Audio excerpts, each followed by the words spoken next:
सुबह पूरी तरह पेट साफ नहीं हो पाया तो लग गया ना पूरे दिन पर ताला। इसलिए सॉफ्टवैक 100% नेचुरल एक्टिव से बना क्लिनिकली प्रूवन फॉर्मूला जो दे पेट को साफ होने का पूरा सेटिस्फैक्शन। सॉफ्टवैक, रहो हल्के, जियो खुल के।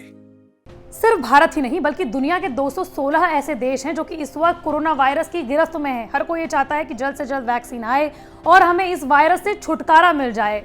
लेकिन आप लोगों के मन में एक सवाल ये जरूर होता है कि जब वैक्सीन रूस की आ चुकी है, रजिस्टर हो चुकी है, तो इसे भारत अप्रूवल क्यों नहीं दे देता और वैक्सीन आएगी कब?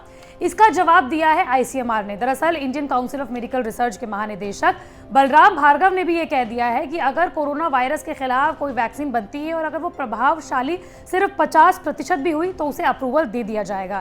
लेकिन सवाल ये भी उठता है कि अगर कोई वैक्सीन सिर्फ 50% प्रभावशाली होगी तो क्या वो हम पर काम कर भी पाएगी? इन तमाम सवालों का जवाब देगी ये वीडियो। नमस्कार, मैं हूं आपके साथ श्रेया बहुगुणा और आप देख रहे हैं न्यूज़ तक।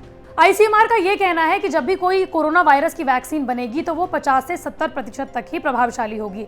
साथ में उनका ये भी कहना है कि रेस्पिरेटरी वायरसेस के खिलाफ जब भी कोई वैक्सीन बनती है तो वो मैक्सिमम यानी कि अधिकतम 70% तक ही प्रभावशाली होती है। क्या कुछ कहा है आईसीएमआर के महानिदेशक बलराम भार्गव ने, खुद सुनिए, जानिए और समझिए। All the vaccines for respiratory viruses are not 100% effective. Even the WHO has said that if there are three things for a vaccine. One is the safety. The second is immunogenicity, that it is, and third is efficacy. Now, efficacy, WHO says that if we can get more than 50% efficacy, that is an accepted vaccine. लेकिन ऐसा नहीं है कि जब भी कोई vaccine बनाई जाती है तो उसकी प्रभावशीलता का लक्ष्य 100% नहीं रखा जाता है। लेकिन इसके साथ साथ ये आपको बताना बेहद ज़रूरी है कि श्वसन तंत्र से जुड़ी हुई जो भी वायरसेस होते हैं और उनके लिए जो वैक्सीन बनाई जाती हैं उनकी प्रभावशीलता मैक्सिमम 70% यानी कि 70% तक ही जाती है। लेकिन अगर आपके मन में ये सवाल है कि किसी भी वैक्सीन की प्रभावशीलता का आखिर मतलब क्या होता है तो ये जान लीजिए।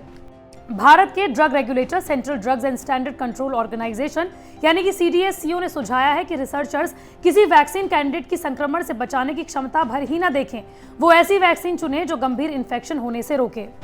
वहीं सीडीएससीओ ने वैक्सीन की प्रभावशीलता के बारे में भी बेहद महत्वपूर्ण बात कही है।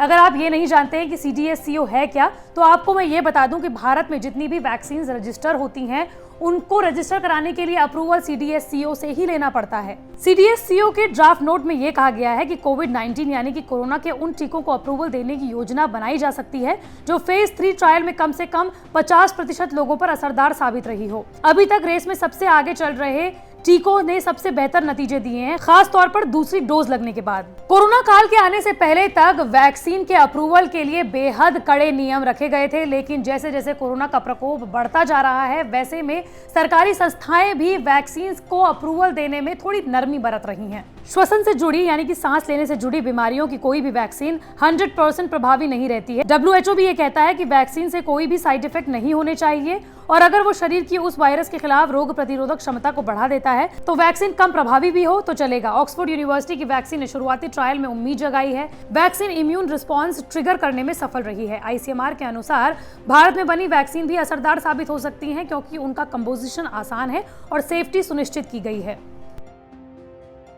आपके लिए जानना भी बेहद महत्वपूर्ण है कि भारत में 3 ऐसी वैक्सीन कैंडिडेट हैं जो कि अपने अलग अलग ह्यूमन ट्रायल में चल रही हैं।